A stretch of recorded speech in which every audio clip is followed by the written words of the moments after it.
buenas noches, gracias por contactarme. Buenas noches, Alejandro, le habla Pablo Souto. ¿Cómo le va a usted? Buenas noches, Pablo, ¿qué tal? Bien, muy bien, muy bien. Acá va, muy bien. En pocos minutos, en horas, nos van a estar encerrando de nuevo. Pero bueno, no cae nada bien, pero ¿qué le vamos a hacer? Son las decisiones que toman los gobiernos, ¿no? Sí. De turno. Don Alejandro, ya lo habíamos tenido. Obviamente ya le habíamos preguntado esa pregunta que nosotros hacemos a las personas que nos visitan por primera vez, que se presenten un poquito ellos, porque nos gusta más de parte del intérprete o del autor que se presente, pero como yo usted ya es amigo de la casa, podríamos decir, ya es la segunda vez que está, podemos arrancar directamente con la entrevista. Y Juan, que me contaba que había comprado su libro, que lo compró hace muy poquito, sí. Lo está leyendo, que se llama Deuda o soberanía, la verdad oculta de la dependencia, ¿no? Exactamente. Con una tapa bastante sugestiva, ¿no? Vemos al tío Sam ahí como señalando esa famosa, claro, pero con los colores argentinos en vez de los colores norteamericanos o estadounidenses. Don Alejandro, ¿nos cuenta un poco de su libro? ¿Cómo llega usted a este tipo a estas investigaciones? Para que la gente entienda un poco de qué va la cosa. Bueno, cuando se murió mi padre, yo que me dedicaba a otro tipo de investigaciones históricas, de épocas mucho más viejas, fui a saludar al secretario del Juzgado Federal número 2, que había tenido un montón de consideraciones con mi padre respecto a la investigación. Y cuando me estaba por ir me dice, qué lástima que se murió su padre y ahora se termina esto, porque la investigación que había hecho mi padre se terminaba en el 83, era toda la deuda de la dictadura, pero la deuda había seguido, estábamos en el año 2000. Claro. Entonces, bueno, me fui, y claro, cuando iba caminando por la avenida Paseo Colón pensé, ¿cómo es posible que esto se termine en el 83 si estamos en el 2000 y ha habido un megacanje de deuda descomunal? Es decir, se avecinaba un megacanje de deuda descomunal, había habido un blindaje financiero, sí. Y bueno, ahí empecé a tratar de conocer algunas cosas de la deuda, porque si bien yo charlaba con mi padre, pero no estaba muy metido en el tema, ¿no? Y a partir de ahí, bueno, empecé a investigar, me conecté con auditores del Banco Central que habían auditado la deuda privada, me dieron papeles, seguí buscando, fui al Ministerio de Economía. Es decir, ahí por suerte conseguí la colaboración de varias chicas del ministerio que me ayudaron a dar papeles que supuestamente no tendrían que haberme dado, porque en la Argentina todas las negociaciones internacionales generalmente son secretas. Y bueno, ahí me metí en el tema de la deuda, pero además me metí a estudiar todo el tema jurídico de la deuda, que es el de que generalmente no se habla. Y bueno, y ahí seguí trabajando, y eso determinó que después, en el 2007, el presidente del Ecuador me designara miembro de la Auditoría de la Deuda Ecuatoriana. Me fui al Ecuador, estuve 1 año y medio yendo y viniendo, investigando la deuda del Ecuador, que de acuerdo a los periodos era exactamente igual a la deuda de la Argentina. Habían intervenido los mismos bancos, los mismos abogados, los contratos eran iguales. Los mismos actores, podríamos decir, ¿no? Me sirvió mucho como un elemento comparativo, ¿no?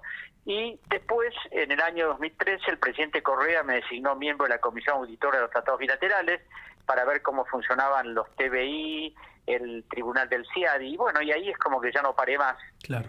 Entonces, a través de toda esa larga experiencia que comenzó en el 2001, se me ocurrió primero publicar un libro sobre la deuda odiosa, que es una doctrina norteamericana deliberadamente ocultada. Y después, últimamente, dije, bueno, hay que dar, porque claro, cuando se ve la deuda en los libros de historia económica, en general hablan de la incidencia que tiene en las consecuencias de la deuda, pero no se analiza el aspecto jurídico de la deuda, no se analiza si hubo ilegalidades, si hubo actos inconstitucionales. Sin nada de eso, es como si eso estuviera borrado, como si la deuda únicamente fuera tratado por los economistas, claro, que estiman que si la deuda se puede pagar hay que pagarla, y si no se puede pagar hay que refinanciarla o reestructurarla. Entonces, claro, aquí en el libro yo muestro primero toda la estructura legal que permite la constitución de la deuda, y aunque parezca increíble, esa estructura legal nació en 1976-77. Está firmada las leyes de administración financiera, la ley de entidades financieras, del banco, la ley de la reforma a la Carta Orgánica del Banco Central, la ley de inversiones extranjeras, llevan la firma de Jorge Rafael Videla y José Alfredo Martínez de Oz, y ningún gobierno de la democracia quiso cambiar esas leyes, sino que por el contrario, en la época de Menem se aumentaron las defensas a favor de los acreedores en contra de la Argentina, y después, finalmente, en el 2014, ambas cámaras del Congreso ratificaron la validez de esas leyes. Entonces, me interesó mostrar eso que la gente no sabe. Claro. Mucha gente puede decir, ¿cómo es posible que los gobiernos de la democracia no hayan abrogado leyes de la dictadura? Y no las abrogaron, al contrario, las ratificaron. Y por otra parte, en el libro quise mostrar un resumen completo de lo que hay en las investigaciones penales, las últimas, sobre todo la deuda de Macri, la deuda privada, de la que generalmente no se habla, porque hablar de la deuda privada es hablar de la deuda de Techin, de Papel Prensa, de Renault Argentina, de Ford, claro, de una enorme cantidad de empresas privadas. Del grupo Macri inclusive, ¿no? Que creció gracias a la estatización de la deuda. Macri, a través de todo su conglomerado empresario, Sideco Americana, Sogma, Fiat, etcétera. Y mostrar todo eso, mostrar el endeudamiento descomunal del Banco Central, mostrar que había habido una investigación sobre la deuda del Banco Central que se hizo durante la gestión de Menem y se mandó al archivo y no hubo ninguna responsabilidad de nadie. Es decir, un poco ver la impunidad con la que se han manejado los funcionarios públicos, donde teniendo evidencias de todos los fraudes cometidos desde el 76 en adelante, exacto, no hicieron absolutamente nada. Y un capítulo que se llama la complicidad parlamentaria es porque el Congreso de la Nación, desde que se instaló en diciembre del 83 hasta el día de hoy, jamás quiso investigar la deuda. Y no solo no quiso investigarla, sino que el Congreso siempre autorizó el crecimiento de la deuda. El caso más concreto y evidente es cuando se habla de la deuda de Macri, y yo siempre tengo que salir a corregir, no señores, no es la deuda solo de Macri, es la deuda de Macri y de la mayor parte de la dirigencia política con representación parlamentaria que le autorizó a Macri a endeudarse. Claro. Y que no solo lo autorizó, sino que no lo controló ni siguió el proceso de endeudamiento. Digo esto porque en el 2016, cuando salió la primera ley del gobierno macrista para pagarle a los buitres, se decidió crear una comisión bicameral de seguimiento y control de la deuda pública, que presidió el senador justicialista Mayans. Ajá. Esa comisión nunca siguió ni nunca controló absolutamente nada. Entonces, en el libro, de alguna manera, el que lo lee se da cuenta que acá hay tres responsables: el Poder Ejecutivo, que emitió la deuda, el Poder Legislativo, que la autorizó, y el Poder Judicial, que no ha querido investigarla, porque a pesar de la cantidad de elementos que yo he llevado a la justicia, de las presentaciones hechas por el fiscal federal Federico Delgado, que es el fiscal de la causa, el juez sigue acumulando papeles, pero nunca llama a nadie. Claro. Es más fácil llamarlo a José López por $9 millones, o llamarlo a los negocios hechos por Páez y Cristóbal López, sí, que llamar a los grandes empresarios de la Argentina, llamar a los funcionarios públicos que han intervenido en esto, y bueno, todo un proceso realmente de fraude refinanciado en forma permanente. Ahora yo le pregunto, Alejandro, escuchándolo atentamente lo que está diciendo, que usted dice, es más fácil llamarlo a López y llamarlo a Cristóbal, bueno, los dos son López, ¿no? Cristóbal López y el otro López, el de los bolsos y el de las compañías estas, diríamos, de multimedia y demás.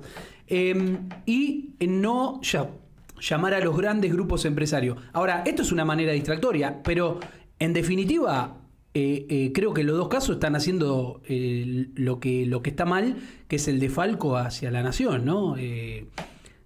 Digo, no es que porque uno afane menos, es menos que el otro, ¿no? Creo que indignos son ambos, ¿no? Ladrones son ambos. Ah, está bien. Lo que pasa es que una es la corrupción coyuntural, exacto, la corrupción de los últimos años. Está bien. Otra es la corrupción estructural, perfecto, que viene de décadas.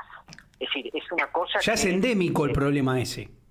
Claro, siempre ha habido más actos de corrupción, claro, en la historia argentina. Lo que pasa es que a partir del 76 esto se hizo cada vez más creciente. sí, Y bueno, calculemos que Macri cuando vino a la dictadura tenía 8 empresas, cuando se fue a la dictadura tenía 46 o 47. claro. Es decir, nada de eso es gratis. Exacto. Entonces, el problema es que aquí no se quiere enfrentar al poder real, que son las grandes empresas del país. Exacto. Entonces, los jueces miran para un costado. Y por otro lado, esto de deuda o soberanía es porque la Argentina ya hace largo tiempo perdió su soberanía efectiva, porque está cautiva de lo que se decide en otro país. Yo siempre me acuerdo que no sé quién, algunos lo atribuyen a Arturo Jaureche, que hablaba de la colonización pedagógica, otros Sí. dicen que fue Paulo Freire, donde nosotros pensamos lo que otros quieren que pensemos. Ujú. Entonces, aquí nosotros nos hemos sometido a la decisión de otros poderes y por eso en los contratos de deuda pública nos sometemos a la justicia de Nueva York, a la legislación norteamericana. Y si firmamos un convenio con Chevron para entregarle vaca muerta, como se hizo en el 2013, también nos sometemos a la legislación extranjera y a los tribunales del exterior. Y si firmamos un contrato con Dow Chemical para entregarle la segunda reserva mundial de gas en vaca muerta, también hacemos lo mismo. Entonces, claro, cuando un país no tiene capacidad de decisión soberana Sí. y está permanentemente sometido a lo que otros pretenden, y los niveles de autonomía son muy restringidos. Bueno, usted habla justamente de soberanía, la soberanía económica, ¿no? Que es claramente fundamental. Sin soberanía económica es imposible avanzar y a las claras me remito, ¿no? Porque Argentina, como dijo bien usted, desde el 76 a la fecha ha involucionado abruptamente, increíblemente del 76 para atrás. Las grandes obras, diríamos, de infraestructura se hicieron, incluso arrancaron allá por el año 43, 44, luego de la Revolución del 43, y después parece que Argentina dejó esas grandes obras. Ahora, yo digo una cosa, ¿no? La soberanía económica es fundamental, usted lo describe en su libro.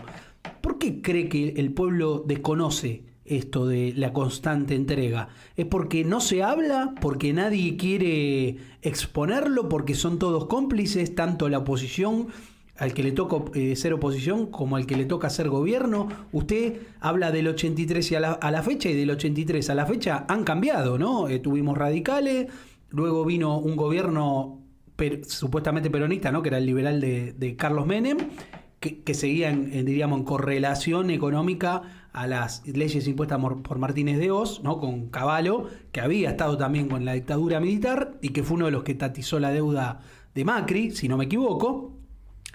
Pero ¿por qué el pueblo desconoce esto? ¿Porque nos están mintiendo continuamente o el pueblo tampoco se interesa? ¿Qué cree Primero, usted? porque al pueblo no se lo informa de la verdad. Sí. Es decir, no le dicen la realidad de lo que pasa. Y por otra parte, la gente común es muy difícil que si no le informan, conozca todos estos vericuetos, todas estas negociaciones. Además, lamentablemente la clase política le vive mintiendo al pueblo argentino. Es decir, le vive diciendo cosas que no son. Y un ejemplo claro de lo que está pasando con el Fondo Monetario, donde se dice que Fernández está negociando exitosamente, que va a obtener no sé cuántos años de plazo, que el Fondo Monetario ha cambiado, que la señora Georgieva es mucho más comprensiva que Christine Lagarde. Y eso no es cierto. No es cierto, porque el Fondo Monetario no ha cambiado. En este momento, con la pandemia, tendrá mucha más prudencia en sus exigencias, pero en el plazo que eventualmente le dé al gobierno argentino, le va a exigir ajustes y condicionalidades. Pero claro, si al pueblo no se le dice la verdad y se le miente, y le voy a dar un ejemplo. El presidente de la República, cuando empezó la pandemia, dijo contra la protesta de comerciantes, de industriales, de los sectores económicos, que él lamentaba mucho que hubiera problemas económicos, pero que él iba a privilegiar la salud sobre la economía. Sí. Lo volvió a decir ayer, ¿eh? Cuando uno analiza el presupuesto 2021, ve que destinado a salud hay 330.000 millones de pesos. Uh-huh. Y destinado al pago de intereses de la deuda hay 665.000 millones. Es decir, el doble de lo destinado a salud. Claro. Entonces, ¿Miente el presidente? Sí, claro, la prioridad claramente no es la salud, sino el pago de la deuda, apócrifa. Ahora, la gente escucha al presidente, pero no va a leer el presupuesto, porque claro, un maestro, un profesor, un profesor universitario, un arquitecto, un ingeniero, un médico, no pueden ir a ver los detalles del presupuesto. Se supone que si el presidente de la República dice algo, y bueno, eso merece credibilidad. Pero lamentablemente cuando uno va a los papeles, ahí se da cuenta las diferencias. Y les voy a dar otro ejemplo. En el presupuesto 2021, el ministro Guzmán puso que este año iba a haber una inflación del 29%. Claro. El Banco Central, en su página web, dice que la inflación va a ser del 50%. Pero claro, esto lo veo yo porque me dedico a investigar estas cosas, a leer todos estos papeles, pero entonces, ¿cómo es posible que el pueblo tenga conciencia si le mienten permanentemente? Okay. Si no le hablan de lo que es la gravedad de la deuda externa. Si acá prácticamente la dirigencia política lo único que hace es pelearse unos con otros y tirarse culpas unos a otros. Claro. El macrismo hablando de que esto se está asemejando a una dictadura, es decir, todo lo que hace el presidente y lo que hace la vicepresidenta, y el actual gobierno tirándole todo la basura al gobierno anterior, como si el gobierno anterior, es decir, que por supuesto tiene una responsabilidad enorme en el crecimiento de la deuda, sí, se hubiera limitado a contraer deuda y no a pagar deuda dejada por el kirchnerismo como hizo. Claro. Entonces, si todo eso no se aclara, si no se pone blanco sobre negro, y bueno, la gente, ¿qué puede pensar? Que no, que la verdad que esto de la deuda, en principio, mucha gente piensa que esto de la deuda es una cuestión exótica, externa a ellos, ¿no? Que no los afecta. No saben que si un gobierno está pagando más de 6.500 millones de dólares anuales en concepto de interés de la deuda, y años anteriores pagaba más de 10.000, claro, es decir, eso significa que hay menos inversión pública, exacto, hay menos hospitales, menos vivienda, menos posibilidades de crear fuentes de trabajo genuinas. Ahora, ¿sabe lo que me llama la atención? Porque usted que decía, antes se encargaba, hasta que dio con ese material de su padre, ¿no? De materiales históricos, ¿no? El famoso empréstito de la Baring Brothers, que lo nombramos cuando usted estuvo en el otro programa, fue plata, sí, que supuestamente venía para construir la aduana, para hacer caminos, para hacer un montón de cosas, y sin embargo esa plata nunca llegó. La que llegó se la repartieron entre un par de sátrapas como Rivadavia y acólitos, y resulta que después se terminó pagando un montón de dinero y el dinero nunca entró a la Argentina. O sea que siempre es la misma historia, ¿no? Si bien es viejo eso, el mecanismo siempre termina siendo igual, por lo que usted me está diciendo. Y además a mí lo que me llama la atención también es esta cuestión de ideológicamente decir, este gobierno es peronista, este gobierno recoge las enseñanzas del general Perón. Y claro, yo pensaba, por ejemplo, el Banco Central, que fue creado en 1935, donde el Estado Nacional tenía mayoría, pero era controlado por bancos extranjeros. O sea, aunque el Estado tenía mayoría accionaria, los que manejaban el banco eran los bancos extranjeros. Cuando viene Perón, eso se revierte y el Banco Central pasa a controlar todo el sistema bancario. Exacto. Se supone que un gobierno peronista tenía que hacer lo mismo. No, sin embargo seguimos con una carta orgánica de la época de la dictadura, con algunas modificaciones, y el Banco Central no controla todo el sistema bancario, sino que el sistema bancario es lo que se le canta. Entonces, digo, si esta gente se dice que responde a la filosofía de Perón, ¿cómo no toma otras medidas? Otro ejemplo, el Banco Central, en la época de Perón, el gobierno sacó dinero del Banco Central para crear el Banco Industrial, o sea, para generar otro banco que promoviera la industrialización del país. Este gobierno en este momento emite letras de liquidez para evitar que el dólar crezca y para tratar de alguna manera de neutralizar la emisión monetaria. Entonces, nos damos cuenta que no tiene, es decir, uno puede decir, yo soy tal cosa, pero en los hechos estoy haciendo algo que es la negación de eso que digo que soy. Claro. Uh-huh. Y por otro lado, cuando veo que en este momento se están manejando las cuentas públicas de otra manera, claro, el problema es que a esta gente no le dan los números. No le dan los números porque pueden decir, el problema es que el discurso va para un lado, pero cuando uno va a los hechos demuestran lo contrario. Claro. O sea, Macri dejó, por ejemplo, 1.700.000 millones de pesos de letras de liquidez, LELIQ, que las compran los bancos haciendo un gran negocio porque la tasa de interés que genera esas LELIQ es muy grande.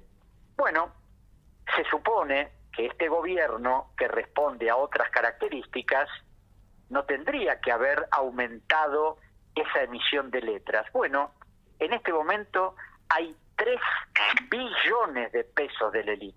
Es decir, han más que duplicado las que dejó Mauricio Macri en el 2019. Con una tasa de interés del 36%, lo que significa que en un año el gobierno va a tener que pagar 1 billón de pesos de intereses más a los bancos que compran esas letras. Claro, una barbaridad. O sea, en vez de bajar, cada vez sube más, ¿no? Seguimos destinando presupuesto al pago de deuda y encima no solo la deuda con el FMI, sino que este tipo de deuda así que usted acaba de explicar, claro, ¿no? Que yo desconozco. Siempre hay explicaciones artificiosas, ¿no? Por eso, claro, a mí cuando veo que alguien habla y dice algo, voy a la fuente a ver si realmente lo que dice tiene que ver con la realidad. Claro. Alejandro, y a veces me doy cuenta que no tiene que ver con la realidad. Entonces, esas contradicciones son terribles. Hoy acabo de ver hace unos minutos en el diario que un informe oficial del Ministerio de Educación dice que los contagios en los colegios son casi inexistentes, el 0,6 en el caso de los alumnos, sí, y apenas el 1% en el caso de los maestros. Sí. Y sin embargo se cierran las escuelas. Cerraron las escuelas. Yo no soy experto en educación ni nada por el estilo, pero indudablemente el informe del Ministerio no cierra con, a partir del lunes, empezar a cerrar todas las actividades. Sí, el sistema educativo, ¿no?, cierra aunque no tenga contagios, no importa. Por eso. Entonces, claro, así el problema es que en Argentina, a mí siempre me critican cuando hablo que este es un país al margen de la ley. Y digo porque hace muchos años, Carlos Nino, que fue asesor de Alfonsín, que era un gran jurista que murió muy joven, escribió un libro con ese título. ¿Y por qué lo tituló así? Porque empezó a mostrar cómo acá se transgrede la ley. No solo la transgreden los funcionarios públicos, la transgreden los funcionarios, los legisladores, es decir, la gente común, que si puede aprovechar algún costadito para evadir algún impuesto o algo, lo hace.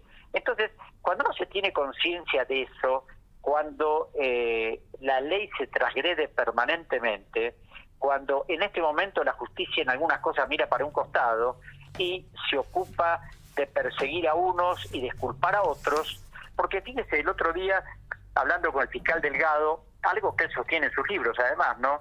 Es decir, la justicia se encarga de enjuiciar a los gobiernos que se van, no a los que están en el poder.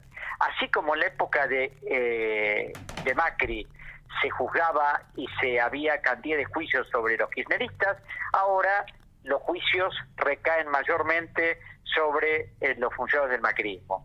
Y claro, un país no puede manejarse con esta permanente dualidad, claro, donde o unos o los otros. Es decir, no hay forma de que podamos salir con estos criterios. Sí, Alejandro, lo interrumpo un segundito. Además, volviendo a la cuestión de, digamos, de cómo el pueblo queda desamparado sin conocer, digamos, lo que realmente pasa con nuestro presupuesto, con la deuda externa, o sea, cómo seguimos dependiendo. Se ven en los medios de comunicación de tanto un color político u otro.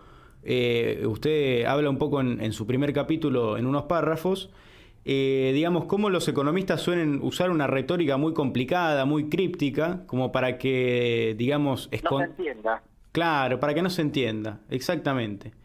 Nosotros venimos criticando hace rato a un economista como es Javier Milei, que, digamos, en todos los canales de televisión hace un tiempo lo venían llamando como para que sea un poco el oráculo de lo que tenía que pasar económicamente en la Argentina, pero sin embargo él habla todo el tiempo de honrar la deuda como, digamos, para no sacar los pies del plato, ¿no es así? Como todo el resto. Claro, ¿no? Como todo el resto de los economistas. No, por supuesto. Yo siempre recuerdo que Raúl Escalabrino Ortiz en uno de sus libros decía que en estas cuestiones económicas todo es cuestión de sumar, de restar y de aclarar ciertas cosas. Si uno ve que no entiende, es porque le están metiendo el perro, lo están queriendo engañar. Es decir, no es que no hay cuestiones extremadamente complicadas para conocer determinadas cosas. Lo que pasa que la exacerbación sectaria en la Argentina ha llegado al extremo a torcer todo. Les voy a dar un ejemplo que es reciente, ¿no? Yo acabo de terminar un trabajo exhaustivo sobre todo lo que fue la negociación de la hidrovía Paraná-Paraguay. Esa hidrovía, que tiene 3.400 kilómetros de largo, donde se transporta más del 70% de lo que exporta la Argentina, desde el punto de vista de la legalidad, no habrá que ver si también hay transporte de sustancias prohibidas. Claro. Pero bueno, más allá de ese escandaloso negocio que empezó en el año 1995 a través de un decreto de Menem que ratificó la concesión que se le diera a una empresa belga, Jan de Null, en todo lo que se ha escrito últimamente en contra del decreto 949 del año pasado del presidente Fernández, que quiere volver a licitar la hidrovía porque se vence ahora el 30 de abril la concesión. En todo lo que he leído hablan de que Menem entregó a esta empresa extranjera por 25 años la concesión. Y claro, a mí me asombra, hace unos días Merjo Giardinelli también dice eso, y claro, cuando uno sale al cruce, todos dirán, y no, Olmos siempre dando la nota. No es que doy la nota, es que Menem dio una concesión por unos años determinados, después vino Duhalde y prorrogó la concesión, claro. Después vino Néstor Kirchner y volvió a prorrogarla, y finalmente Cristina Fernández de Kirchner en el 2010 la prorrogó hasta el día de hoy. Exacto. Pero parece que hay ciertos gobiernos que no intervinieron en nada, entonces los únicos responsables son Menem y lo demás no pasó nada. Claro. Pues claro, cuando uno lo aclara y muestra los elementos para ponerlo en evidencia, y bueno, el discurso se tiene que caer. Pero claro, el tema es que el discurso funciona en todos los medios y yo apenas en algunos medios alternativos, claro, donde algunas personas me escuchan, o en un libro que escribo, o en algunos trabajos que por ahí salen en algún medio. Alejandro, esto pasa en casi todo orden, ¿no? Porque el impuesto al cheque lo puso Cavallo, me acuerdo, en el año 2001 como un impuesto de emergencia que era por 6 meses, y todos los gobiernos que se han sucedido con diferentes cambios de congresos, ¿no? De diferentes partidos, de diferentes colores partidarios, lo han votado sistemáticamente, automáticamente, y al 2021, o sea, 20 años después, seguimos teniendo un impuesto regresivo como es el impuesto al cheque y nadie dice nada. Y la gente ya lo naturalizó. O sea, lo que logran hacer con todo esto que usted acaba de decir es que como que la culpa la tuvo tal y después todo lo que vinieron no se hacen cargo de que ellos renovaron la macana, diríamos, le pusieron la firma a la macana, como suele decir José Larralde, ¿no? Algo de eso, ¿no? Sería la situación. Lo que se hace es siempre echarle la culpa al otro. Es lo más fácil, ¿no? Claro, sí, es lo más fácil. Nadie entonces, se hace cargo. El responsable, yo no tengo nada que ver. Es decir, yo a veces le oigo hablar al ministro Kicillof, y además de no hacerse cargo de su desastrosa gestión como ministro, no se hace cargo de que él arregló con el Club de París, claro, una deuda que era mayoritariamente deuda de la dictadura militar por compra de armamentos. Claro. Es decir, una deuda que figuraba en los registros del Ministerio de Economía como 6.100 millones de dólares, y él terminó pagando 9.500. Claro. Entonces, claro, o sea, un 30% más. Que ahora el ministro Guzmán tiene que ver si negocia esta cuota que falta. Claro. Entonces, cuando no se transparentan las cosas, ¿cómo es posible que el Congreso nunca haya querido investigar la deuda? Bueno. ¿Cómo es posible que los legisladores, cuando se presentaba un proyecto para investigarla, sistemáticamente lo torpedeaban para que no saliera? Claro, a veces pienso, y porque como la deuda de la dictadura fue prorrogada, refinanciada y pagada por los dos partidos mayoritarios, no se quieren incriminar a sí mismos. Claro. Entonces, la mejor manera de no incriminarse es no investigar, de esto no se habla, y mejor que la paguemos, y ya no hay posibilidades de auditar ni investigar nada. Cuando me dicen esto yo me río, porque cuando el presidente Correa decidió investigar la deuda, y por supuesto había montones de gobiernos que habían tratado de legitimarla, y sin embargo la auditó igual, y nos dimos cuenta de los fraudes y de las operaciones ilegales que se habían hecho, y bueno, y así pudo él hacer una negociación distinta a la que hizo la Argentina. Lo que pasa que si auditan la deuda, ahí empezaríamos a ejercer nuestra soberanía, ¿no? Y cosas que eso parece que no les interesa ejercer soberanía. Claro, les gusta ser sometidos. La soberanía yo creo que es vital, porque yo siempre recuerdo una frase muy vieja de Thomas Hobbes que decía: un país sin soberanía es como una palabra sin sustancia destinada a desaparecer. Uh-huh. Es decir, si nosotros nuestra soberanía económica la entregamos a los grandes mercados financieros que nos imponen la legislación de ellos, la jurisdicción de ellos, donde nos imponen que tenemos que renunciar a la inmunidad soberana en caso de un conflicto. Cuando firmamos un contrato con China por la base china o por algunas otras actividades, o con Dow, o con Chevron, o con empresas extranjeras, invariablemente nos sometemos a otro país. Quiere decir que ese artículo 116 de la Constitución Nacional, que establece que ante cualquier conflicto la Corte es el tribunal originario, y bueno, eso ha dejado de existir. O sea, ahora ya no somos tan soberanos. Ahora, en montones de cosas que tienen que ver con la estructura económica del país, la soberanía ha desaparecido, porque los que van a decidir van a ser otros. Y además, en el caso de la soberanía, no solo la hemos delegado en jueces de otros países, hemos llegado al extremo de delegarla en árbitros privados, porque cuando nos adherimos al convenio de Washington, que estableció la creación del Tribunal del CIADI, el Tribunal del CIADI es decir, cuando hay un conflicto entre una empresa y un país, el país designa un árbitro, la empresa designa otro, y entre los dos tienen que designar el tercero. Como generalmente no se ponen de acuerdo, el tercero lo designa el Banco Mundial.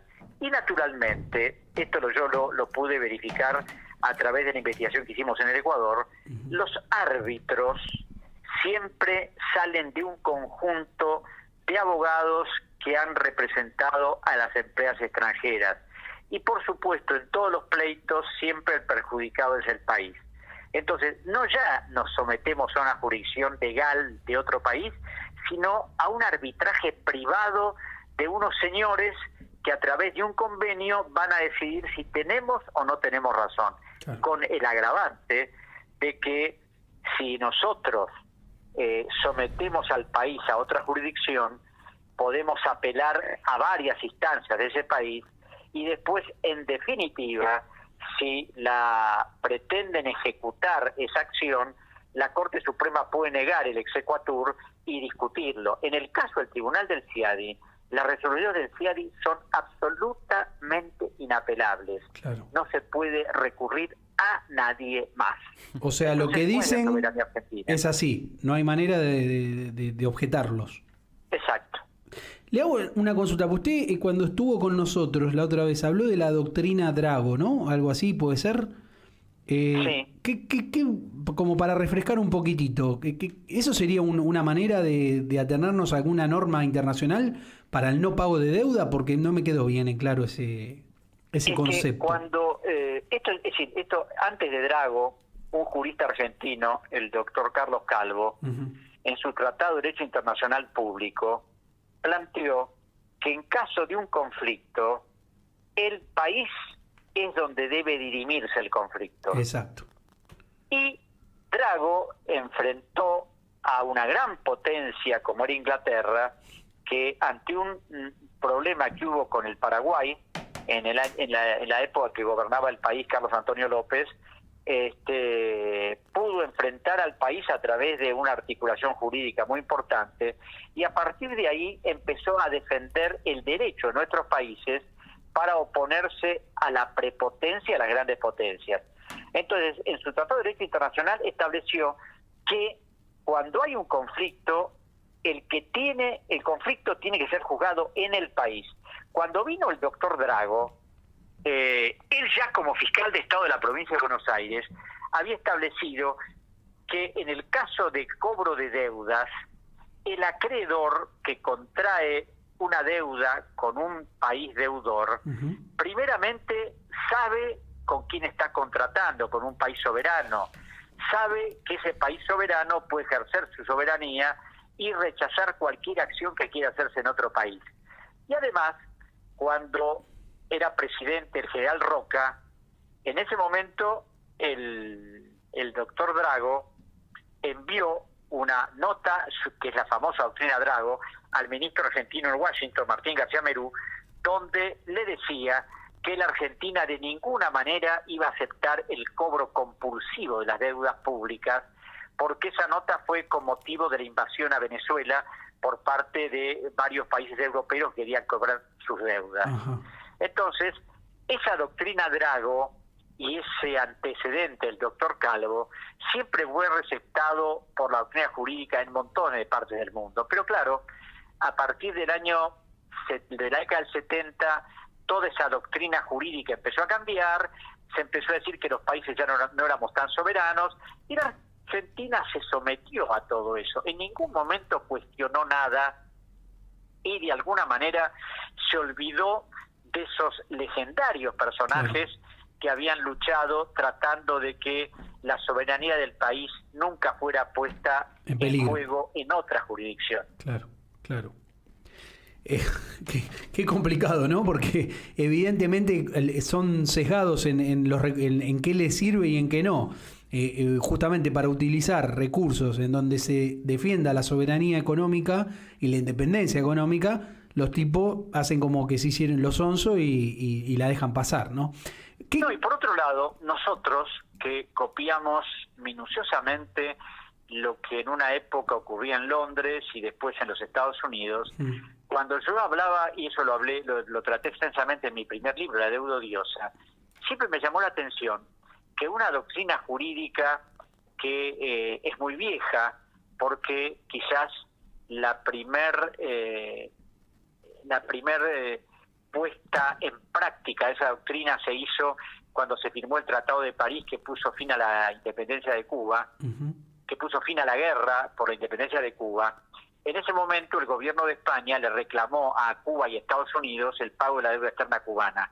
Y los diplomáticos norteamericanos dijeron que esa deuda no se iba a pagar porque había sido utilizada por un país colonial para someter al pueblo de Cuba.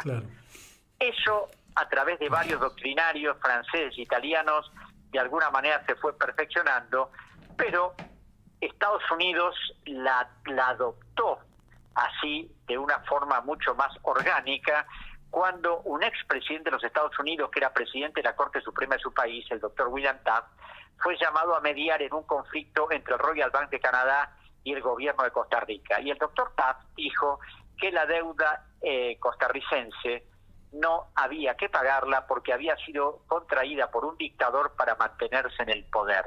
Muchísimos años después, uno de los más grandes juristas de los Estados Unidos, Ernst Heisenfeld, publicó un tratado llamado Deudas de Estado en 1932, donde ahí de alguna manera hizo un análisis orgánico de esa doctrina.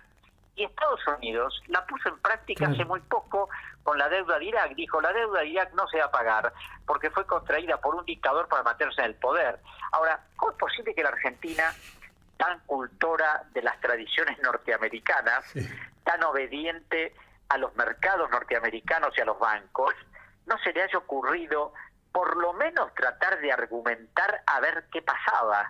Diciendo, señores, ustedes tienen esta doctrina, la han usado, es decir, les ha dado beneficios, es decir, nosotros tenemos una deuda que se originó en la dictadura, probadamente, una deuda que fue utilizada para someter a un país, para endeudarlo, para hacer grandes negocios. Pero no, pareciera que ese tipo de cosas no juegan. Pasa que son pagadores, son muy buenos pagadores con la plata que no es de ellos, ese es el tema, ¿no? Ahí ellos hablan siempre de honrar las deudas, ¿no? Porque parece que todos los economistas, lo primero que dicen es hay que honrar la deuda. Desde Milei hasta Moreno. Decías recién, de que las deudas no las pagan, es cierto. Los ministros negocian la deuda, acuerdan los términos, pero que la pague el pueblo argentino. Claro, no la sacan del bolsillo de ellos la plata, es del pueblo de la plata. O sea, el pueblo sufre todo este tipo de entrega constante, que no haya rutas, que no haya infraestructura, que no haya hospitales, que no haya buena seguridad, que no haya salud pública, que no haya educación, lo sufre el pueblo, en realidad. Lo que pasa que parece que el pueblo no se da cuenta que el Estado está continuamente metiéndole la mano para pagar estas deudas que son totalmente apócrifas. Entonces lo que tendrían que hacer los economistas, si respondieran a los intereses nacionales, en este caso usted lo hace, habla de las cosas como son, lo que tendrían que decirle al pueblo, miren que la deuda la están pagando ustedes con todo lo que no le dan y con toda el hambre que están pasando. Pero lamentablemente no pasa. Vienen y dicen, hay que honrar la deuda. Todos dicen, hay que honrar la deuda. La forma de gobernar a veces es engañar, ¿no? Es no decir la verdad, es convencer que las cosas son de una manera y son de otra. Y bueno, y lamentablemente así nos va. ¿Cómo es posible que un país que tiene los recursos que tiene Argentina esté en este estado de postración, con miles de pérdidas de empleo, con negocios cerrados, con un crecimiento enorme del índice inflacionario, donde ahora van a dar un miserable bono o subsidio de 15.000 pesos a aquellos que en estos 15 días pueden tener problemas porque se cierra todo? Sí.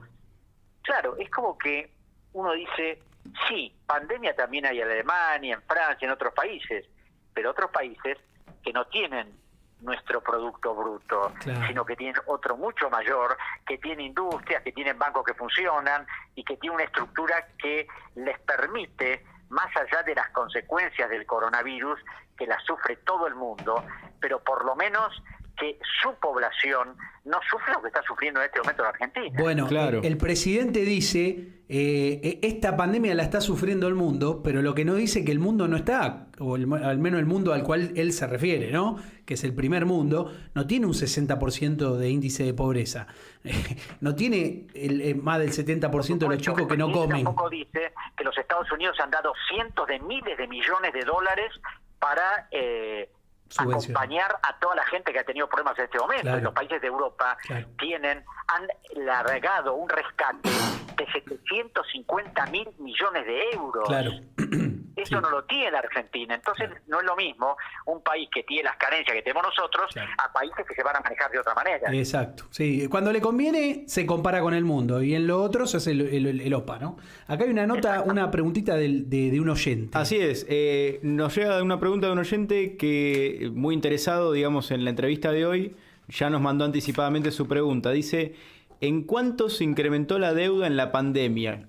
Y bueno, ¿qué relación puede usted encontrar entre los laboratorios y la deuda soberana? Justamente que estamos hablando de esto.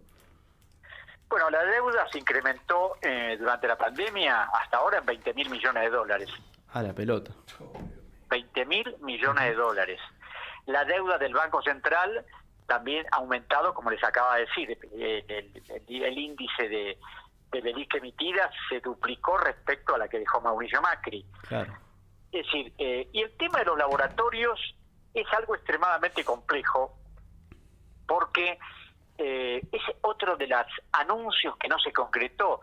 El presidente dijo que en esta época iba a haber ya no sé cuántos millones de vacunados y hay apenas 7 millones. Es decir, dijo que íbamos a comprar no sé cuántos millones de vacunas, que le iba a dar vacunas al gobierno del Ecuador, y bueno, y recién estamos recibiendo con cuentagotas. Ahora creo que vienen 800.000 vacunas de AstraZeneca y confían en que vengan otras Sputnik, pero es decir, no estamos vacunando masivamente con países como Chile. Porque bueno, que el índice de contagio de Chile es muy grande, pero Chile ha vacunado a su población mucho mejor que la Argentina. Claro. Y además todo este contexto siempre va creando, hablando brutamente, nuevos kiosquitos como para que los estados sigan endeudándose mucho más.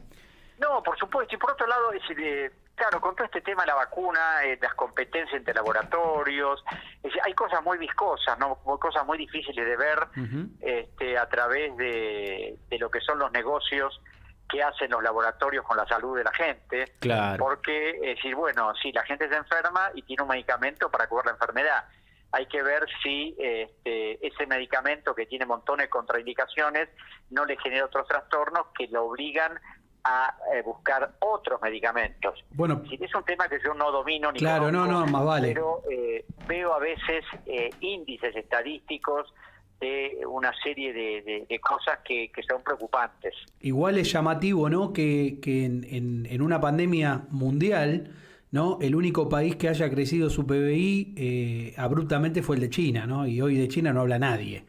Incluso están vendiendo vacunas. Aunque Y además China está invadiendo todos los mercados, claro, a través de sus empresas. Y precisamente ahora con la hidrovía, si se va a presentar una empresa china. Exacto. Y en otros países están haciendo grandes inversiones, porque por supuesto ellos tienen un concepto de que tienen que seguir avanzando y no se detienen ante nada. Y mientras nosotros estamos como quedados y detenidos y esperando que el presidente anuncie algo o que la vicepresidenta se enoje y que la dirigencia política se pelee unos contra otros, mostrando la falta de nivel que tienen, la falta de nivel cultural, claro, es decir, toda esta cuestión de el mal siempre está del otro lado, yo no tengo ninguna responsabilidad. Sí, y la falta de patriotismo, ¿no? Porque eso brilla por su ausencia en toda esta gente. Exacto. Hablando del tema de la hidrovía, usted sacó en el portal, si no me equivoco, Página Política, ¿no? Salió parte de la investigación de Paraná que usted realizó. Y se armó un rum hace unos meses, bueno, creo que era por febrero o enero, sobre el tema de nuestra entrega de soberanía en la hidrovía. ¿Qué puede decirnos usted de eso, más o menos? Claro, el problema es que el año pasado era idea del presidente de crear un organismo integrado por la nación y por las provincias por las cuales pasa la hidrovía. Exacto. Para manejar todo el dragado de esa vía navegable. Misteriosamente, no se sabe por qué, ese organismo de alguna manera quedó desarticulado, porque el presidente emitió el decreto 949, por el cual autorizaba al ministro Meoni a llamar a licitación pública nacional e internacional para volver a concesionar la hidrovía. Claro. Es decir, para volver a entregarla a un operador extranjero. Qué increíble. La Subsecretaría de Puertos y Vías Navegables tiene posibilidades de dragar parte y podría traer maquinaria para dragarla, pero no, parece que es necesario que los negocios privados se sigan desarrollando y en consecuencia se va a llamar a licitación. Como prácticamente se termina abril y no se hizo, seguramente se va a prorrogar por unos meses hasta que se pueda hacer la licitación. A esa licitación dicen que se va a presentar una empresa china y naturalmente creo que se va a volver a presentar Jan de Null. Jan de Null es la empresa más importante del mundo en dragado y es la que tuvo la concesión de la hidrovía hasta ahora. Claro. ¿Y de qué procedencia es esa empresa, Alejandro? Jan de Null, ¿de qué procedencia es? Jan de Null es una empresa que se ocupa de dragado en todas partes del mundo. Claro, pero digo, ¿de qué país es? Es belga, belga. Belga. Y estuvo en sociedad aquí con una empresa que se llama EMEPA, que era de un amigo de Alfonsín, Benjamín Gabriel Romero, que según referencias que tengo, se quedó con esa empresa a través de una serie de actos verdaderamente ilegales, porque esa empresa era de César Cao Saravia, un gran empresario argentino, que sus obreros y empleados recuerdan como un hombre que siempre estuvo al lado de sus obreros y empleados trabajando codo a codo, pero por misteriosas cuestiones pasó este señor, se asoció a Jan de Null, la empresa belga, y maneja la hidrovía desde 1995. Claro. Habiendo alterado normas, leyes, habiendo conseguido que le aumentaran los subsidios desmesuradamente, claro, a través de decretos que violaron la ley de convertibilidad. Es decir, es una historia muy larga que muestra cómo todos los gobiernos se complicaron para beneficiar a la concesionaria. Ahora, no es que lo digo yo, en el trabajo que yo preparé, cito informes de la Oficina Anticorrupción, de la Sindicatura General de la Nación, de la Auditoría General de la Nación, del Defensor del Pueblo de la Nación, mostrando todas las cosas que no había cumplido la sociedad hidrovía, todas las cosas que no había hecho, cómo se benefició obteniendo ganancias extraordinarias.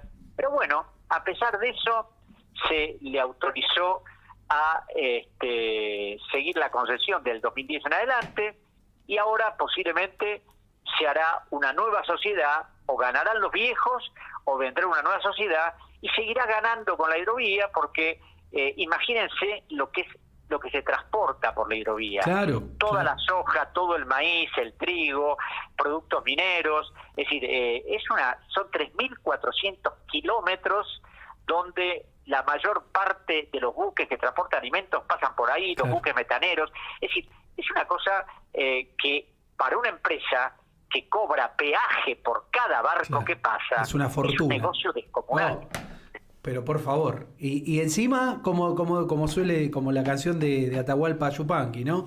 Las deudas son de nosotros, las vaquitas son ajenas. Claro, exacto. Acá, como nosotros siempre, financiamos al tipo que gana nosotros- plata.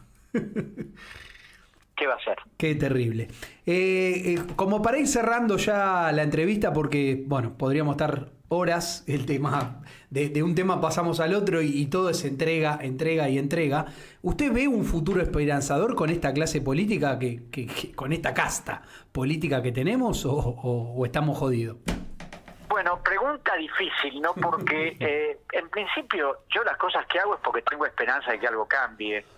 Espero que haya alguna dirigencia política que se vaya iluminando, que jóvenes que están en los diversos partidos tengan conciencia que esto no puede seguir así, pero en general la dirigencia que está hoy manejando el país, y bueno, yo tengo montones de reparos porque los conozco. Yo he estado 4 años en diputados y 6 años en el Senado. Claro.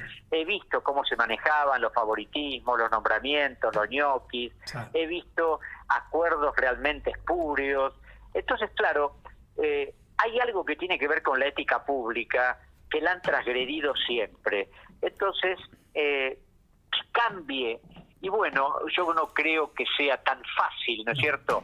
Eso no quiere decir que no haya dirigentes políticos honestos, que no haya dirigentes políticos comprometidos, pero cuando uno ve las leyes que se aprueban, los negocios, las cosas que uno piensa que tendrían que ser discutidas claramente para que el pueblo argentino las conociera y uno ve que son acuerdos de cúpulas, y bueno, realmente es como que me llama la atención que esto pueda cambiar, porque esto no arrancó de ahora, No. ni de la época de Macri, ni de la época de Cristina. Esto viene desde que vino la democracia en el 83, Sí, ¿no? y no nos olvidemos, Alejandro, que en el 2001 dijeron que se vayan todos y no se fue ninguno, están todos en el mismo lugar, incluso en mejores puestos. Entonces, con las mismas, están en el mismo lugar y con las mismas pautas de Exacto. funcionamiento. Exacto. Y por otro lado, cuando uno habla de estas cosas, dice, no, vos estás favoreciendo la antipolítica. No, señores, yo no estoy favoreciendo la antipolítica.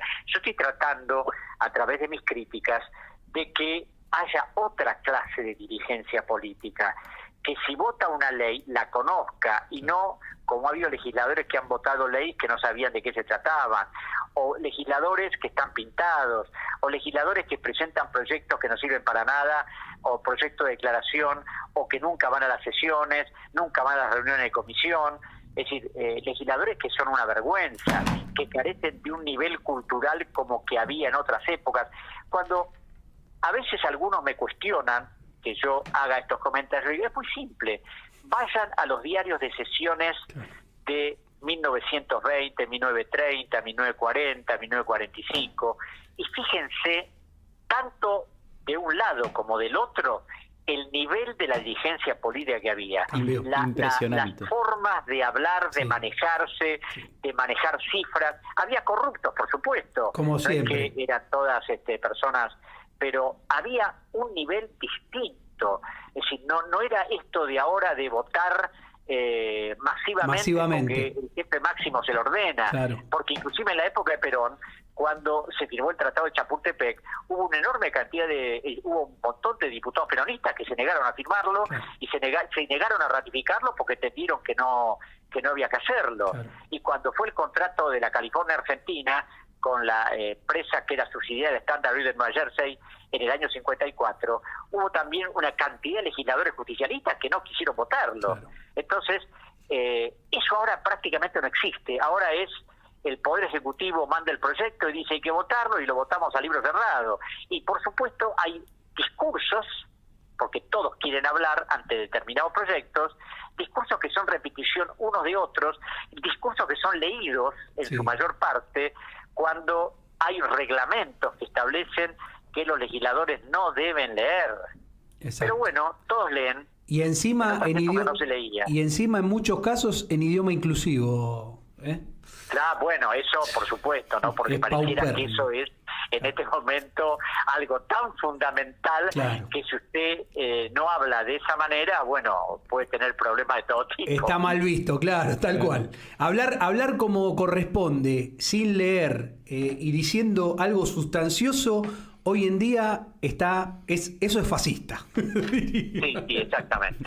Bueno, a don Alejandro, le agradecemos la nota, tenemos que seguir con el programa. La verdad que usted es un libro abierto, más para nosotros que no entendemos mucho de esto. Sabemos que la deuda es apócrifa, sabemos que nos han metido el perro durante muchísimos años, pero tenerlo a usted iluminándonos, la verdad que espero que todos los que hayan escuchado se puedan llevar por lo menos un poco de claridad, ¿no? Les agradezco mucho esta oportunidad de contar algunas cosas, les mando un gran abrazo y bueno, ya saben que estoy dispuesto para cualquier momento que quieran. Sí. ¿Cómo consiguen su libro? Ahí están preguntando muchos oyentes. Bueno, yo les voy a mandar un link para Bien. que lo puedan conseguir directamente, porque como en las librerías hay problemas, mejor es que yo le mando un número de WhatsApp. Excelente. Ahí inmediatamente lo pueden conseguir y lo van a tener inmediatamente. Lo vamos a poner en la descripción del video que va a quedar en YouTube y se van a poder comunicar directamente con usted. Bueno, ahora mismo se los mando. Muchas gracias, Alejandro. Muchas gracias. Un gran abrazo.